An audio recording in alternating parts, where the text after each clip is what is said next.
hopefully this will be one of the more fun and dynamic parts of the presentation. It's actually great timing to have this presentation following the one we just had, because although, as Wayne indicated, investors hate uncertainty, entrepreneurs and innovators tend to love it. And so a lot of what you're going to see in here today are responses to things that are changing very dynamically. And we have 5 great companies here to talk about how they're responding to these, in some cases, sea changes in the financial technology arena. So I'll introduce them in a second when all the AV stuff is done. But before I do that, I will tell you a little bit about the format today. I'm going to give a very short overview of some things and some trends in the marketplace. A number of the panelists this morning and this afternoon have already hit on some of the points that I've made, so I won't spend a ton of time on the trends, except where I think they highlight places where our innovators are actually taking advantage of change in the market. And this will sound like a non sequitur, but I'm asking it for a reason. How many of you have seen American Idol? Okay, how about The Voice? Okay, my panelists know why I'm asking this. So in order to kind of keep the tempo up this afternoon, I'm going to be playing the role of the moderator-type hosts from the American Idol-like series. So after I do my remarks, each of our individual contestants will tell us a little bit about their innovation, their company, their market, how they serve it, and I will, add some little snarky comments and things like that afterwards. But nothing I say actually takes away from the fact that I am absolutely thrilled that we have these 5 panelists here today. 3 are from our very own Georgia, and 2 are from, interestingly enough, Boston. When I looked around at trying to get a diverse set of entrepreneurs in the financial technology space, interestingly enough, the innovations that caught my eye and met up with the mega trends that I see in the industry actually all came from the East Coast, which I thought was kind of an interesting scenario. So, without any further ado, am I going in the right direction? Are we good with presentation? There we go. Okay, so now we're actually ready, and I want to talk today about innovation in an era of uncertainty. As I said, regulators, regular human beings, investors may all hate change, they may all hate uncertainty. One class of people embrace it and try to exploit it, and that's the innovative entrepreneurial community. We've got some frontline leaders.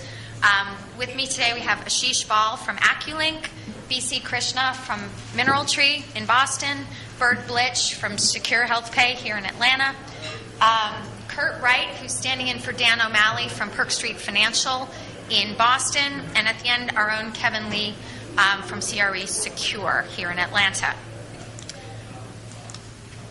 So I told you a little bit about the agenda, a really short intro.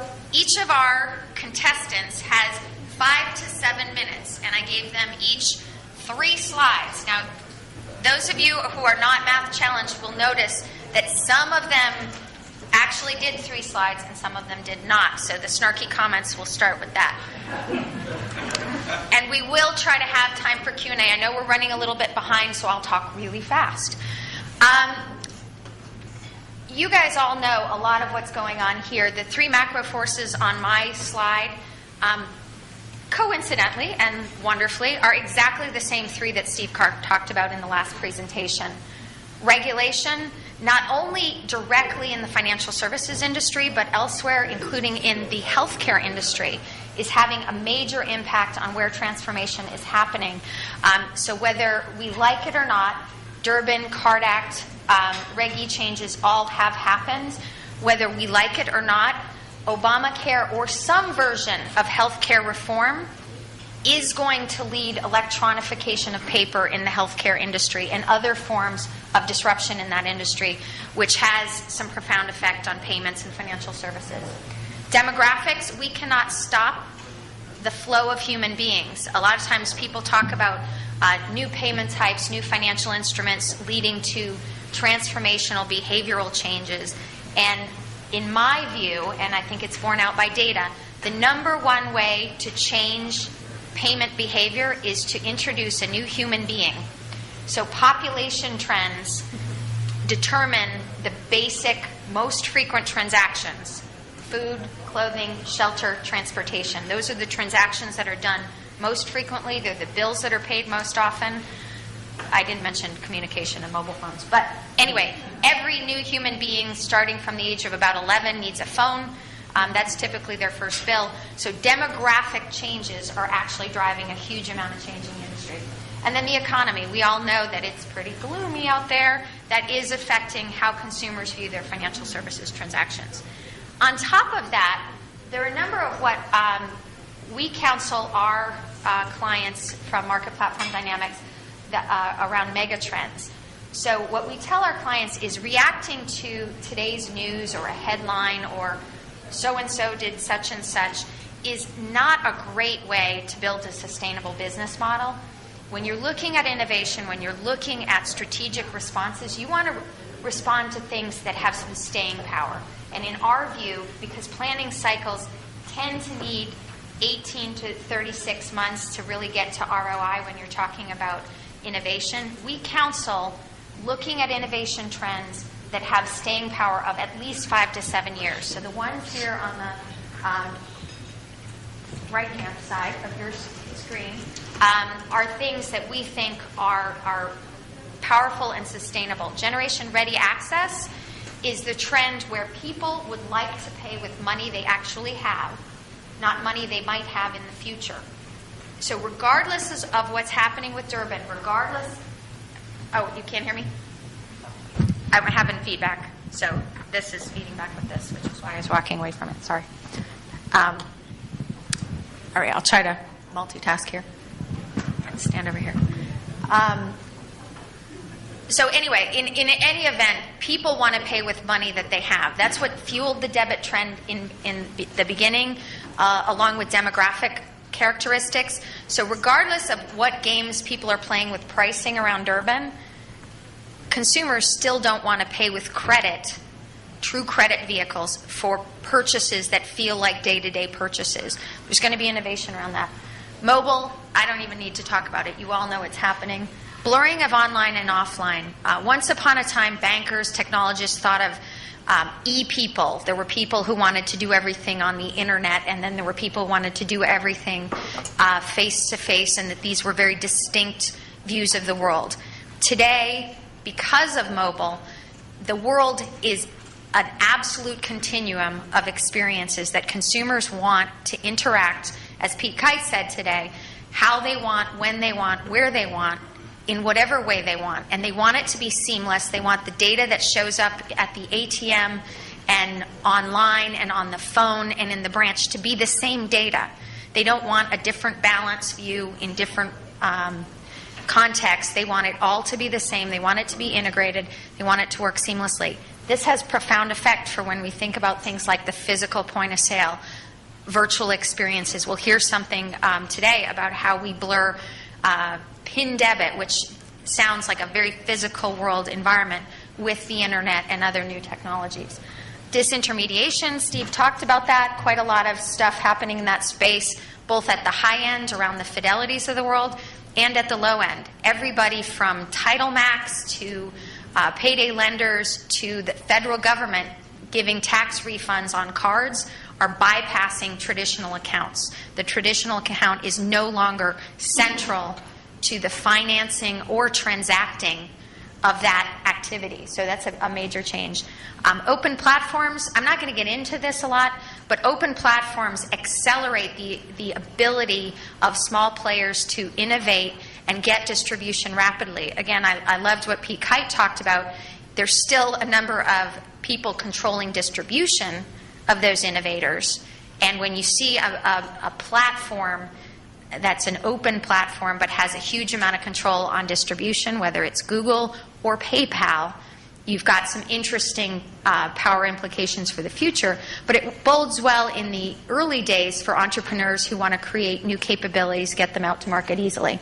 And finally, we'll also hear today about small businesses because of the internet, because of mobile phones, because of the acceleration of applications designed to make their worlds better, they're getting much more sophisticated and demanding much more sophisticated solutions, and those solutions are able to be delivered up in a more customized, more tailored way via new technologies. So we're going to hear about that from one of our panelists.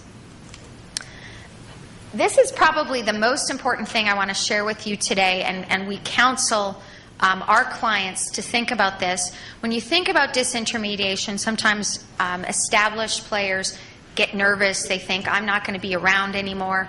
That's not what we believe is actually going to happen. What we actually believe is going to happen is that the traditional players in financial services are going to stay central. They're going to stay as part of the backbone with expensive customer information files, expensive customer support capabilities, expensive paper processing. And the high-value, high-margin activities are going to be eaten up by players who are looking to deliver better class of service, more integrated, immersive experiences, and better response to niches. So the challenge to traditional players is to take a page out of the book of these innovative players around the edge. And a lot of these players are players that banks never used to have a point of view about. Banks never used to think they needed to care what phone manufacturers did or said. Well, Apple is the #1 driver of mobile banking adoption. That's going to change. It's catching up, but the simple fact that a phone actually helps speed adoption that people in the financial services industry have been talking about for years is stunning. So you will learn a lot from the panelists today. I've asked them to speak in the order of the alphabet as it relates to their first names, because since my last name is Weichert and I'm always last, I like to mix it up a little bit. So we're going to start with Ashish Bahl, and he's going to tell you a little bit about himself. He does have to run out and fight some Durbin-related fires after this. So if you have questions for him after the fact, we'll make sure that we get the questions to Ashish. And then I will also say towards the end when we get to questions, people can submit questions via Twitter, directly face-to-face, and I look forward to hearing from Ashish. Great. Thank you so much, Margaret. Appreciate the invitation. As you heard a lot about Durbin, it's been a very, very strong series of regulation, and I go back to 2008 when we started the company. The hottest sector for investment in 2008 was alternative payments providers. Javelin, Forrester, they covered the industry. There were probably 50 to 60 companies that were seeded by some pretty significant sources of capital to the East Coast, the West Coast. And as most of these providers, their goal was to help a consumer make an alternative payment for an e-commerce purchase. Why that's so relevant is because as electronic commerce grows and approaches 10% of sales within the United States, most of those transactions are done over credit cards. And the statistics break down approximately as follows. 60% are true credit cards, 30% are debit, and 100% of those debits before we came on the scene were done as signature debit. So you use your debit card, you do it without a PIN, and it's settled through the credit card systems, credit card rails, and the merchant pays a higher interchange. And the remainder were other, like PayPal, Amazon. Many times their settlements, ultimate settlement, was done through a credit card. So for all of those, the merchant was paying almost 200 basis points. These providers came out. They tried to either authenticate through debit and then settle through ACH. And the day Durbin was finalized, companies like Tempo, they suspended operations. And so this sector, from being incredibly hot, became incredibly cold. And the good news for us is we had momentum early on, and our momentum only accelerated post-Durbin. And while we're a very small company, we seem to be a beneficiary. And I'll quickly share that story with you. And it goes back to my theory that it's sometimes it's better to be lucky than be good. So our company, in a nutshell, brings PIN debit to the internet. And it's a very simple process. The consumer goes to Delta Airlines to buy an airlines ticket. I want to go to Miami. It's getting a little cold here. puts in their debit card number. If it's a BIN, the BIN is the first few digits of the card. If it's a BIN that we support in terms of a financial institution, we throw up a PIN pad. The PIN pad appears with a bank brand. So in this case, it's First Trust. And it looks exactly, it's a replica of the artwork that the consumer has on a physical card. And a PIN pad shows up. The keyboard is disabled to prevent key logging. And the consumer sees a 1. If your PIN is 1, 2, 3, 4, they click on the 1, they click on a 2, 3, 4, relatively quickly. And the backbone of our company is a series of patents. We capture a range of the coordinates where the 1 was overlaid. So the XY coordinate, we capture that, the point in time that you clicked, and an algorithm that ultimately converts it to a 1. But we don't do the conversion to the PIN, the 1, 2, 3, and 4, until the product reaches the secure EFT networks. So if the bad guys intercept anything along the way, they're getting a series of binary digits that they really can't do much with. And as I'll show you in terms of our momentum, the majority of the domestic industry has approved our product type, and we now are able to take transactions that would have gone over to credit, the 30% of signature debit, and systematically we're moving them over the PIN networks, Maestro for MasterCard, Pulse, NICE, Excel, Shazam, Co-op, etc. And to put this in perspective, this has been our first real year of transactions. When a consumer sees a bank-branded PIN pad online, they successfully authenticate 52% of the time. And for people that are true into the debit industry, those conversion rates, credit debit, are higher than physical point of sale at grocery stores and gas stations. And our product, as I mentioned, is bank-branded. It doesn't require the consumer to re-enroll. It's the same PIN that you use to obtain cash from an ATM device. You're not redirected to another site with a username and login. It's a very merchant-centric checkout experience. No download, no new passwords, and most importantly, no hardware devices, either for swiping or dongles, etc. So that, in essence, is what the company does. And I think when you enter the business and you want to leverage the cards that are in existence, the PINs that are in existence, and you don't want to reinvent, it requires you to spend a lot of time working with a very elaborate ecosystem. And here's our ecosystem that we have ended up contracting. We don't sell to the merchants directly. We focus on technology, authentication. We have very senior corporate dev resources that interface with the acquirers. And as of right now, our primary acquirers are Elevon. Jamie talked about the airlines. We've got the majority of those airlines under contract. We've just taken First Data live, and so next year we should really be hitting the retailers. The beauty about our product is it does not require Acculynk to contract with a merchant.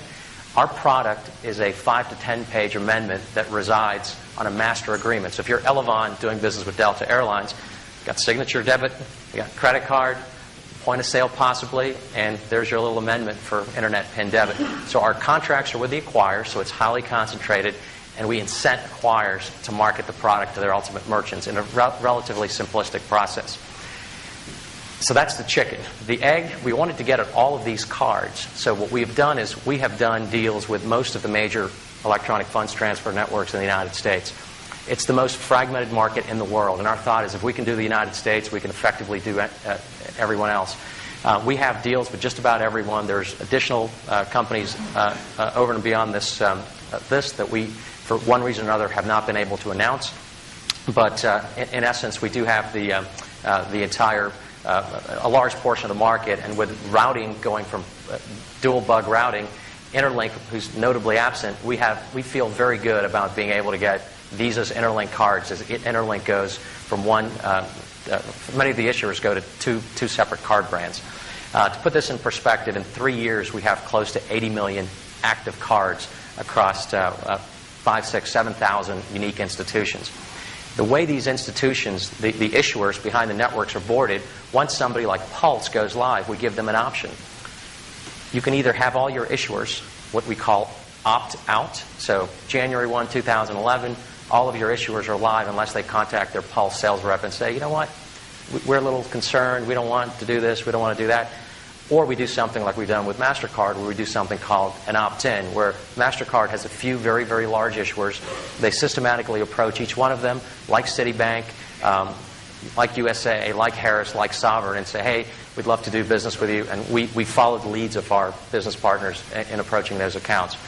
And as I mentioned, we've got, I believe the latest count, this changes almost day to day, week to week, 7,000 issuers behind our 11 signed networks, as well as 3,000 merchants across our acquiring brethren that you've seen on the top of the slide. So it's, we feel very good about being an industry standard at this particular point. Last year it was about the travel industry. This year it was about the travel industry. You'll be seeing some very significant retailers that have partnered with us. You know, and the retailer's premise is very simple. We won the war on getting the Fed to reduce the interchange. But if the issuers are actively moving customers from debit to credit, we've ultimately lost. So we need companies like Acculynk that are going to help Walmart, Sears, all the Kohl's, all the big folks who drove the legislation maintain debit spend now that the interchange is substantially lower. So, I'm trying to think, a couple, I think 4 slides? Okay. International is a very interesting piece. So our business ramped up very aggressively. With all the uncertainty around Durbin, we kind of hit a step, and now post-Durbin, it's reaccelerated. So while we were figuring out, is interchange going to be this? Is routing rules going to be this? We had some very simple calls with some international destinations, like Puerto Rico. Puerto Rico, U.S. territory, less than 10% of their residents have credit cards. You can ship to them, Amazon, because they're ultimately a U.S. shipping address, and there's very little, if any, signature debit. So you've got a landlocked bunch of consumers that can get products shipped from the United States. So in a very short time, we're able to mobilize 3 million cards from the Caribbean. Similarly, as we look to other international markets with that very rapid success, whether it's India, whether it's Australia, whether it's Canada, there's not a lot of credit or not a lot of active credit use, or the credit systems are ridden with fraud. You can do one of two things. You can come up with unique card schemes, like take PayPal, get consumers to re-enroll, come up with a mobile phone scheme for another type of re-enrollment, or you can basically say, in all of these countries, there's a functioning debit system. People have bank accounts, they have their debit cards, they go out with their PINs, and they're able to obtain cash. If that infrastructure can be mobilized for debit using our technology, in a very quick time period, we've built a third international network compared to MasterCard and Visa that connects several countries on several different EFTs to cross-border merchants for e-commerce transactions. So we're very, very excited of that, and it seems to be an indirect win of the Durbin legislation. So that takes me to my final point. So Margaret wanted me to conclude with what are the macro trends that seem to be giving our business a lift. So I'll start with regulation. And here are my points on regulation. So, number one, if I'm an issuer, if I'm a regulated issuer, I'm capped at 21 cents and 5 basis points. And I've given cards to all these consumers. I've got a saturation rate of 90% of the debit cards out there have signature and PIN. And I did that knowing that my interchange was 180 basis points. Gee, if I had to do it over again, maybe some of those people that have shouldn't have it because they're higher fraud risk. So what I want to do is, now that my top line has come down dramatically, it's 100% focus on margin, plus some of the things you talked about in the morning in terms of other sources of revenue. So Acculynk gives the issuer a clean transaction set. And that's why, since Durbin was passed, whether it's, I'll just focus on some of the companies I can name, Citibank, Cap One, People's, Flagstar, that have millions and millions of cards are rushing to say, hey, listen, I need to preserve my margin. So that's the second area of lift that we've had. And then similarly, the biggest merchants that fought so hard for Durbin, they see the macro picture and they see exactly what's going on, whether it's AT&T, whether it's Walmart, whether it's Sears, all firms that we can quote as our support partners. They won the battle, getting interchange down, but if the financial institutions push everyone to credit, they've effectively lost. So they're pushing us incredibly aggressively to have a competitive second option for internet e-commerce transactions. So debit regulation, huge lift. Fraud on the rise. Many people who follow Western Europe in areas where chip and PIN has been deployed, fraud migrates to the point of least resistance. So chip and PIN, in the areas it's been implemented, has done a great job eliminating point-of-sale fraud. Guess where all of that has gone? It's gone to the internet. And the numbers will scare you. So playing up a rising fraud, our product, dual-factor authentication, the card that you have with the number, the PIN that you know, dual-factor of authentication. Obviously, I don't need to speak too much of e-commerce growth in general. It's growing much faster than point-of-sale commerce. And then lastly, this concept of having a currency which can enable a remote transaction. All the countries have debit cards, so rather than spend literally billions of dollars developing entirely new schemes, the point of least resistance is come up with a very secure way that doesn't take away from the consumer experience that helps monetize all of these debit cards. That, in a nutshell, is Acculynk. And did I? Well, I'm going to make my snarky comments now. I'm feeling you, dog, on the content. Okay. A little pitchy on the timing. It's really hard to give a presentation that tells everything that Ashish just shared us in 7 minutes, or 5 to 7 minutes, as I actually set that up to do. But love actually the concept. One of the perverse things that I see with PIN rates post-Durbin is PIN rates post-Durbin are actually, in most cases now, higher than some of the unregulated signature rates, which creates this perverse environment, except where PIN pads don't exist. So Visa did some pretty interesting pricing. So PIN pads for high-ticket airline purchases actually make a heck of a lot of sense in this new environment, and I think we'll see it in other high-ticket purchases that can be done in a non-face-to-face environment. He didn't talk a lot about it, but I actually think once we see mobile in this space, the whole notion of a floating PIN pad on a mobile device in a physical location is going to change some of the economics. So I really like the concept. Little pitchy on the timing, 4 slides instead of 3, but really good. So we're going to go with BC. And you got 7 minutes. Can I send what you said? Yes, please. It's going to get dark. No? But I need my timing slides. All right. There you go. So yeah, I'm one of those guys that has 15 slides. So I'm looking forward to 50 lashes after this.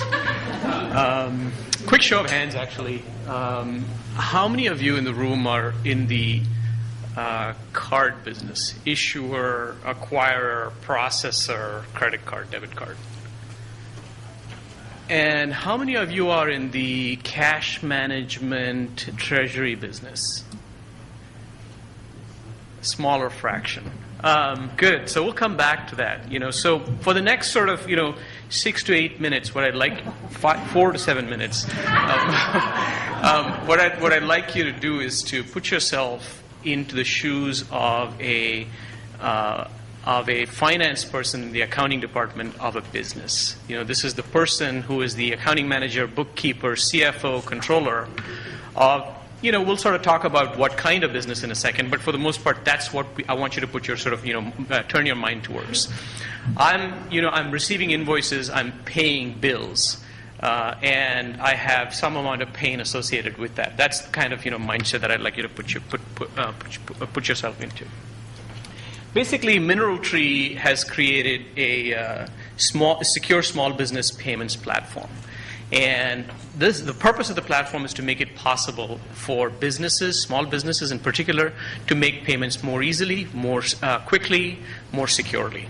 I'll talk about some of the drivers behind it, but that's kind of the focus of the company. Personally, we approach this problem from the standpoint of security and fraud. My previous company was a company called Memento, which focused on deposit account fraud, enterprise fraud detection for banks. That's how we approached it. So what do? We focus, as I said, on business sending.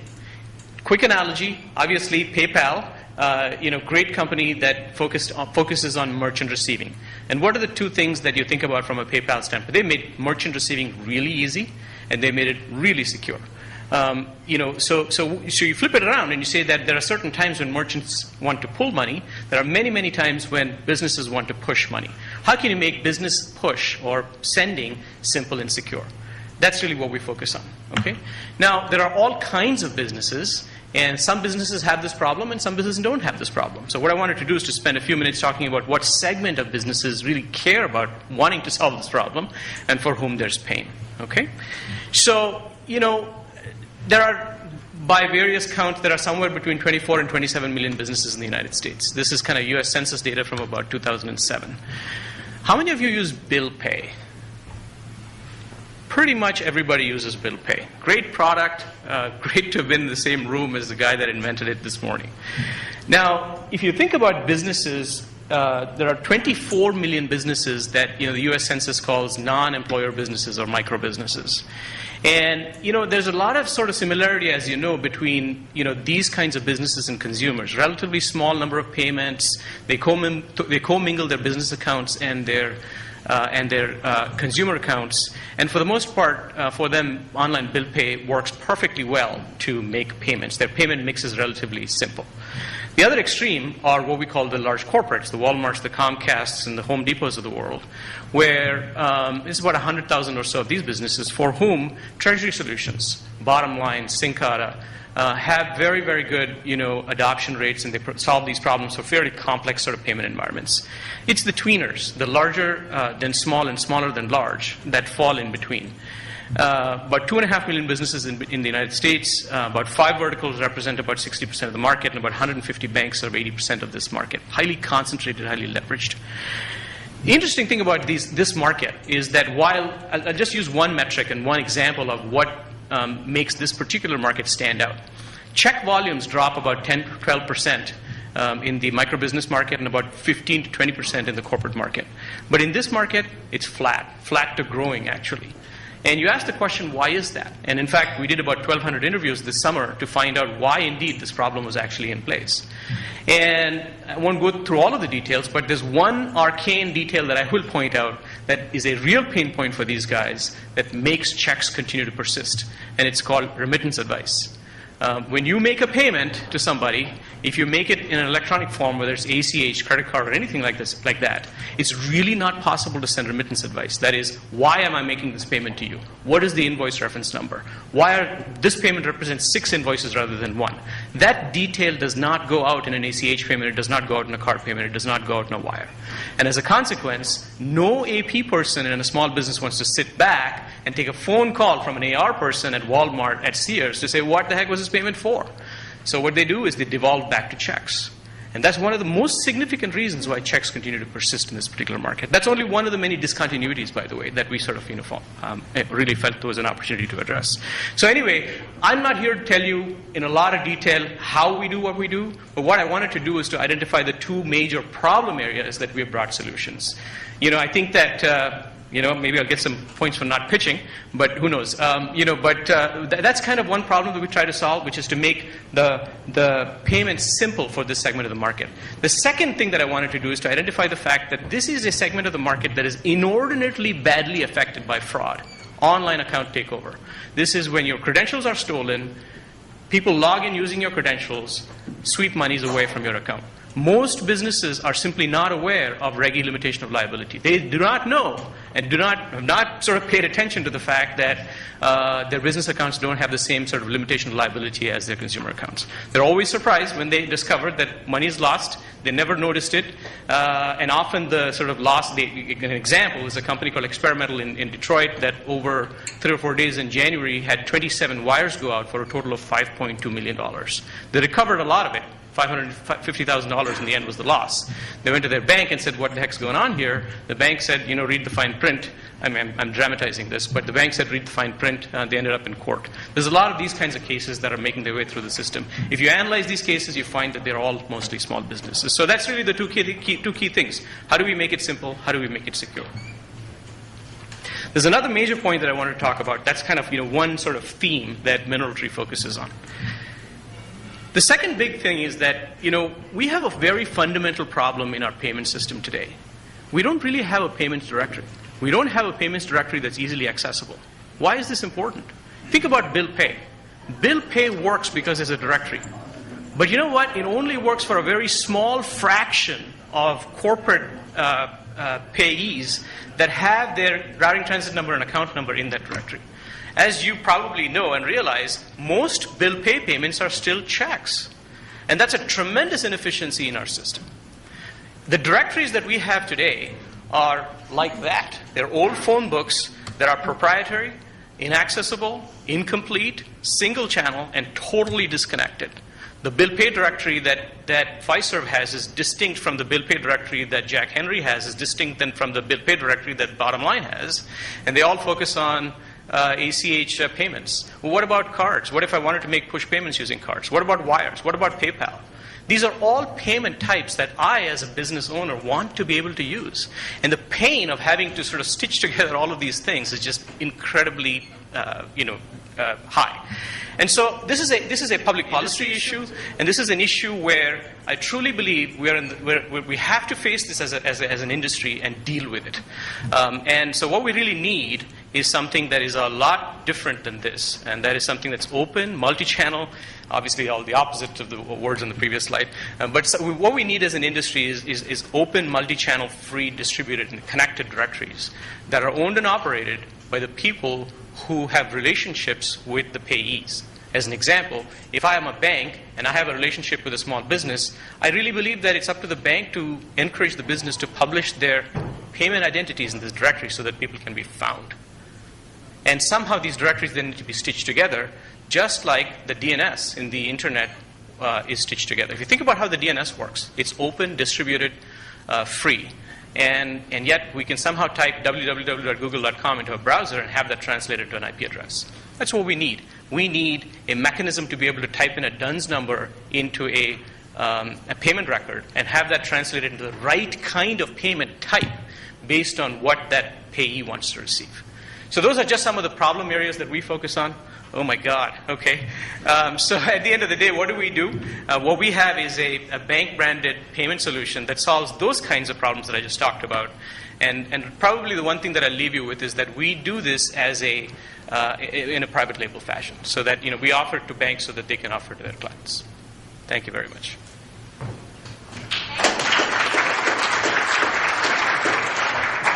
Well, you were only 2 minutes over, so considering you had so many slides, it's actually great. And I want please stand back up. Okay, so if this is Entrepreneur Idol, I just want to tell you, this is the image. Look at this, jeans. BC and Pete Kite, did you notice that? Wearing jeans. I told him he could wear jeans. And lest you guys think I'm just trying to be arbitrary and unkind to these poor souls, I wanted to have 5 panelists. That's a lot of content, and so I'm pushing them pretty hard on the timing, but love what BC talked about in terms of solving real problems. And we've all been talking about checks in small business payments forever. Ever since everybody said checks are going away, but lo and behold, we still have something like 80% of small business payments still being done as checks. He's focused on the very nitty-gritty issues as to why that is. It's not that small businesses are stupid. It's more problematic to use electronic payments and can cost more in the long run if you have to, call up somebody like a Walmart. That could damage your relationship. So you're not going to do that. So thanks a lot, BC. And BC's come down from Boston, so really appreciate it. He's recently out of stealth mode. So you guys are getting to hear early from this new Entrepreneur Idol.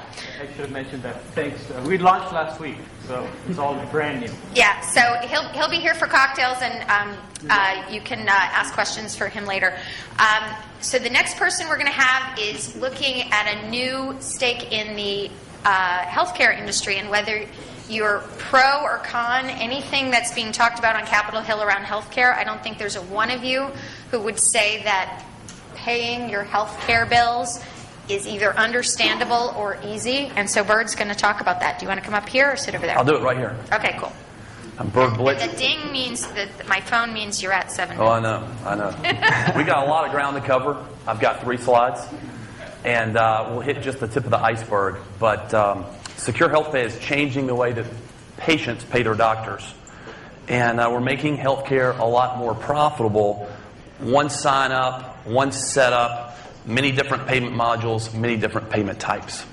And we've heard a lot today about the Google Wallet and different types of wallets. We're here today to talk about the patient wallet. That is Secure HealthPay. And so for the patient, it makes it easy to track, manage, and understand all your healthcare expenses from one place. And for the provider, they get paid a lot more faster. So the first thing we'll just back into, I think this slide's of interest in that. How do we get into this? Well, let's first of all talk about why we want to do it. If you look at that number right there, $290 billion represents how the dollars that patients are paying their doctors and hospitals today. And it's growing very quickly with the changes going on in healthcare. Of course, a doctor receives a payment from Medicare, Medicaid, or the private payer, the public payer, which is Blue Cross Blue Shield, and then the patient remainder. And with deductibles in the marketplace and the high cost of healthcare, that's what's really growing quickly. But what's very unique about this is that that $290 billion, 90% of that's paper-based. And that's a lot of checks. So that represents what people are paying to their doctors after they've received that statement in the mail. You've all received those statements. And if you do the math on that and you think of the transaction fees associated with that, I mean, that's a lot of coin to someone like Elevon or Global, right? That they're missing out on because healthcare is not really electronified, the patient payment portion. And look at where it's going. I mean, it's huge. If you look at what Amex processed last year, I think it was around $450 billion. So this is a very sizable number. And Margaret asked me to mention a couple things about why we're winning this award today. And I've got lots of them. I'll share one on the front end here. The average day it takes a doctor or a hospital to get paid from a patient is usually 45 to 60 days. And after Secure HealthPay is there, it's 22 days. So let's talk about how we do this and why those results are like they are. The first thing I want to point out is we're the first ever patient payment clearinghouse. We can allow a payment to get from any patient to any doctor, period. And what we actually do as it relates to healthcare is we take that patient payment that has your name, your phone number, your social security number, your account number, your due date, the amount due, and encapsulate it in a very unique way where you can take that payment, put it through the network, it reaches the provider, and then they can reconcile that back to their software, to their practice management system, which is like the QuickBooks of doctors' offices. And we have some real exciting stats, but the reason patients want to use this more is really three different reasons. Incentives, convenience, and understanding. So at a very high level, this is what our technology focuses on. Incentives. If you could go to your patient wallet and receive 10% off that bill, would that change your behavior? Convenience. If you had multiple different ways to pay for that balance due, would that increase the likelihood that you would pay sooner? And the convenience is actually a big thing to us. We have something that we encapsulate in that patient wallet called Pay Any Doctor. So just because, and let me clarify, we actually do send out a lot of statements, and then with that, we encapsulate that with a lot of things like text messaging, e-bills, discounts, payment plans, and so forth that make it easier for patients to want to pay and give them more control. But we may only have a couple doctors signed up, and you may have gone to the hospital and received 6, 7, 8 bills. Well, there's 5 or 6 doctors that don't even know who we are. We can still allow you the convenience of paying through your health savings account and routing those payments to those doctors. So it's pretty exciting. And then the understanding piece. I mean, if you've just ever grown tired of not understanding what that bill looks like, we saw that in a very unique way when the doctor or hospital signed up for our full service offering. Now on the provider side, and provider is code for hospital or doctor. Basically, all these patient payments can be taken through one system. So that's co-pays, co-insurance, lockbox payments, remote deposit capture. We can do it all and create a lot of conveniences for those healthcare providers and save them a lot of money. So it's a win-win. And here's 3 ways that we do that. One, when we process everything, it's a flat rate. So that covers all payment types: MasterCard, Visa, American Express, e-checks. And with that flat rate, there's no more hidden fees. So no authorization fee, card not present markup, virtual terminal fees, all those things that sometimes you don't like. We basically bundle that into a flat rate. Number two, providers can sign up very quickly, right? 60 seconds, you can be signed up. And there's no special underwriting, no special personal guarantees. You can be using it actually tomorrow. And three, from a contractual standpoint, there's no application fee, no cancellation fee, no special Amex pricing fees, no monthly minimum fees. So we're really giving the market what they want, and they're responding in a very favorable way. Now, at the end of the day, we send out a lot of statements and give the patient lots of different ways to pay. So you could pay using your mobile phone on a QR code with a text message. You could even have a phone call built into our API that might be a house call, right? Hello, Mr. Blitch, are you going to be able to make your appointment at Dr. Smith tomorrow at 8 a.m.? Please press 1 now to confirm. And the second part of that now can be to process your copay and not have to wait in the waiting room when you get there, press 2. And we can deliver that payment. So you have one sign up, one setup, many different payment modules, many different payment types. And so, think of e-bills, for example. Right? The results here are fascinating. When a patient receives a Secure HealthPay e-bill, they're 7 times more likely to pay through Secure HealthPay's e-bill than if they receive that statement in an offline mode. And even more interesting is when they do pay that e-bill, they're twice as likely to pay in full. Or when they're paying through their patient wallet, 15% of the time they're paying another doctor at the same time they're paying one doctor.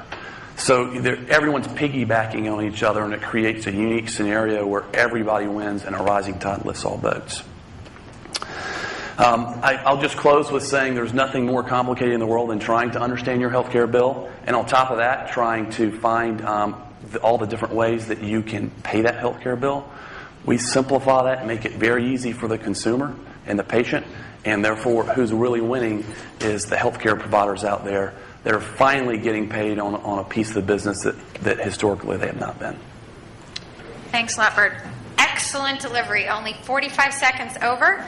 And talking about healthcare and the complexity of it in 7 minutes is pretty rough.